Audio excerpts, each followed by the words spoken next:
Okay guys, I'm making a video here. Okay, for you guys, it's a nighttime video here, okay?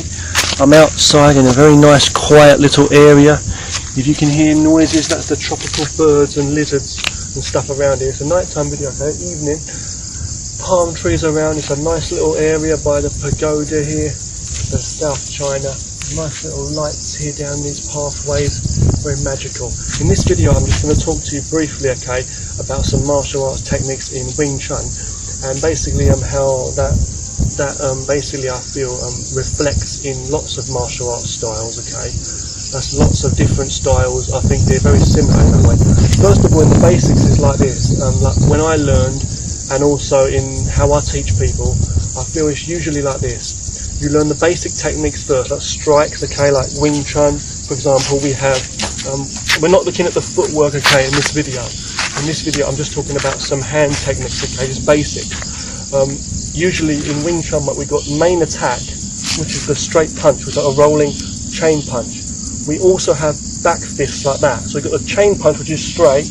You've got back fists to the side of the head. You can go low. You've got chops, so you can go high or low with the chops, plus coming in. You've got palm strikes, and again going low to the body also. So you've got those kind of attacks, right? But it doesn't matter what techniques you talk. You can talk about boxing if you want, like jabs, hooks, and all that. In your stance work, obviously, with your stance work, I'm just doing some basic stuff in this video for you, okay?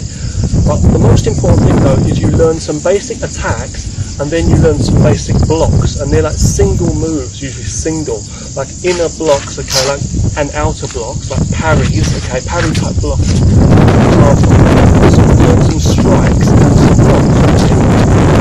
Ways you can block, as I say. Excuse me. But also kicking, that's another thing actually, your legs as well.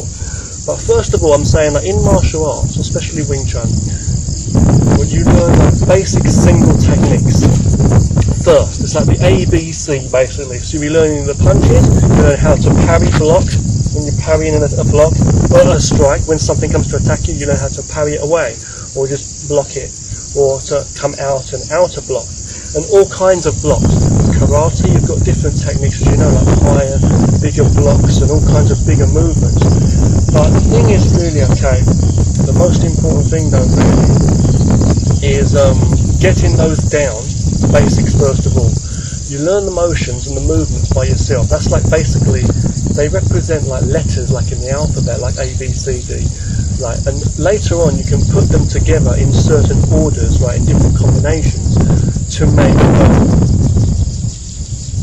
words, right? If you're talking about languages, right? So that's what we learn first of all. We learn the basic single techniques, okay, like the strikes and the blocks.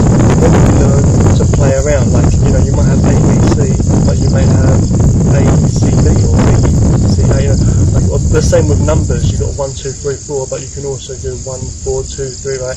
So the same with your different techniques. So you may, regardless of what they are, such as like striking techniques and then blocking techniques, okay, you'll be able to like learn, like, you know, you'll be able to remember the different techniques better, and you'll be able to mix them up, such as you might learn a certain technique like number 1 block, number 2 block, but later on you'll be able to just mix and flow and work the different techniques in different ways, as I say, okay, and then work them and practice until you got a habit, until you get used to doing those single movements. But what you're doing really though is you're moving on then to the second level. The first level is basically you learn the single techniques, okay? The single techniques, which is like striking and blocking. Later on you will learn different things, like in Wing Chun, for example, in Wing Chun or Yung Chun, okay, you will see different trapping techniques, and you will see movements like I've just mentioned, like where you will be where you'll be mixing up things. For example, somebody might do an inner block, a parry block, when somebody punches or goes for a push or whatever. You may block it, and then after you've done that single block, you may learn to cut away and do a second block. So showing you from another side, if I'm facing from this side here, if someone's holding their arm out for me to do it, let's say, or I've got a wooden dummy or some kind of training apparatus, you know, that would be a good way to show you, but I don't. I'm just saying, okay, sadly, but you know, I could block against that arm, and then I can use this arm and change, or I can change again, I can just change, or I can block the arm and then I can grab the arm, change my hand over to change. There's a lot of different changes. It's the same as high blocks. I might block it high there, and I might want to cross underneath and take that away. So we learn a lot of different techniques, like in karate as well, Tai Chi, Wing Chun, all the different martial arts. White crane fist, when I'm like blocking in, I might take it away from there. So we've got different techniques where sometimes you might need to change quickly. You might cover with this hand, you might block someone's attack, and then you can't punch them, you can't strike back because your hand is occupied, so you have to take that away with the other hand, change hands. So we learn a lot of crossing and how to change to use the other hand.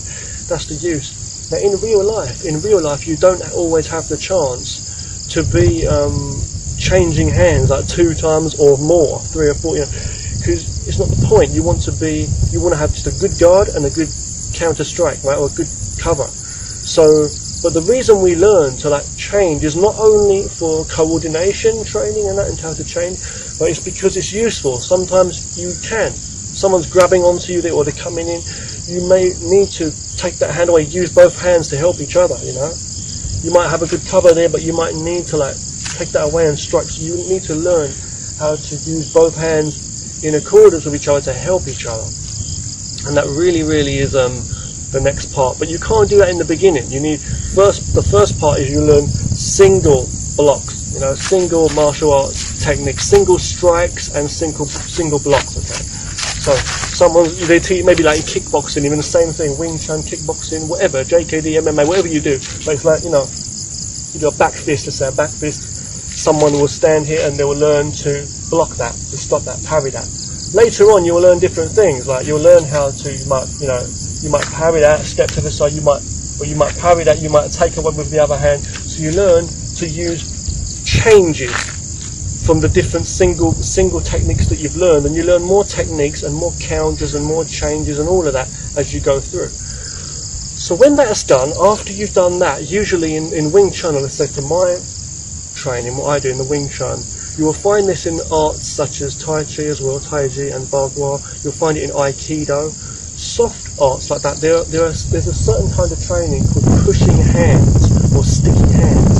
It's a sensitivity, pressure training, where we're not talking about deflecting and stopping attacks in mid-air, let's say, when someone comes to attack and you just stop it, you just block, slap it or deflect, or just cover yourself.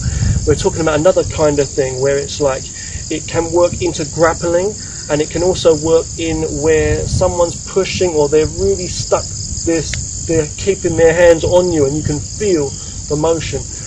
And that's a thing called sticky hands or pushing hands. Now I can't show you a lot here in this video, but it's basically like where you're just stuck together basically and you can feel the pressure. Because usually in a situation when someone's going to attack you on the street, even a street thug or anyone, if they're going to fight, or a trained fighter, usually they'll snap a punch out, right? They'll strike, they'll strike out, and they'll bring their hands back quickly, right? They'll bring their hands up quickly. They'll be coming in. There's no time for you to like do any fancy movements and blocks, let alone changes. I mean, even the single blocks is hard to cover sometimes. That's why a lot of boxers keep it really simple and stuff, guardian. They don't believe in this fancy like martial art techniques because that's the way they see it. But the truth is, it depends how you train it, and they don't realise the true martial arts is as subtle as that it should be, and you're going in. It depends how you work it, and it's all good and stuff. But the thing is, the sensitivity, the third level is what I'm talking about, is when all of these changes come together, like the single techniques, then the blending and changing. On the way, you'll be learning other techniques too, like certain locks and things, and certain self-defense techniques, which basically are actions in themselves. So like similar, incorporating elements of the first part and the second part. It's just how you deal with a single attack, or how you change, or how you cover, how you might go into a lock, let's say, or self-defense when someone's grabbing you. When you understand a lot of that, you'll be working up, and you'll go up through the levels, and it depends in different schools how you learn. But Aikido does a lot of it early on. Tai Chi teaches a lot of that, and Bagua, but Wing Chun has this sticky hands. Tai Chi is famous for pushing hands, they have a lot of that. But it's absorbing, like when someone's pushing against you there, pushing in, you will not go force with force like an arm wrestle. You'll grab that, or you'll just flow through. So when he's pushing, you pull, or you absorb it in, or when they're pulling you, you push them. So you're following the flow of energy. If they're going up, you help them to rise up. If they're falling down in one direction, you help them fall down in the direction. And if you feel them, and you learn about the whole balance of the whole body and the structure, about your own balance too. It's not only about the hands. So you're learning to follow energy when you are together, like in a clench or whatever. It's similar to like wrestling and stuff, but it's not any like force against force. It's none of that. They talk about this kind of stuff in judo and jiu-jitsu. Fair enough, I know. Judo and jiu-jitsu talk about pressure training and flow. You know, you using the opponent's energy against them. But it's a bit different. I find some styles seem more mechanical, whereas some styles are more fluid and really like in a flow, and there's no rigidness at all about it. It depends on the structure, the way a person fights and trains, and it depends on the structure of how your style as well, with the martial arts style itself. Okay, so you know, Wing Chun's great, Tai Chi's great. I think every martial art's got a lot in it, you know, to be looked into. Training, but that's what I usually feel is for me. It's like you got the basic techniques, the ABC, you know, the basic striking and blocking. You've got different things as you go along, like locks and stuff, you know, and then you've got the second part, which is the changing of the hands, how to change into different various techniques, you know, going into different that, including everything as you're going along. You'll learn about footwork, you'll learn about locks and things like that as well, maybe, depending on the styles, whatever. It might involve throws, sweeps, ground fighting and other restraints and stuff. But what I'm saying is, when you go up higher, then when you're learning about sticky hands and sensitivity of the hands and pushing hands, that's a great thing. It really teaches you a lot, because it's not only about the hands, but the whole bodily structure. So you can feel every angle. So when they are stuck together, when someone is grabbing onto you and they're like full of power, someone who's bigger and stronger than you, you could be anyone, a man or woman, whoever, you know, but if you're able to go with the flow, if you're able to feel where the openings are and feel the connection, and feel where their energy is going and feel where they're off balance, you can learn. So that helps you, because you might say you train slow, sometimes you train fast. It's like any other training you can do that with too, and the speed. But it's like, the thing is, it's really about teaching you, because sometimes you might do a block when someone's going to throw a strike, and you might not be able to catch it, as I say, every time.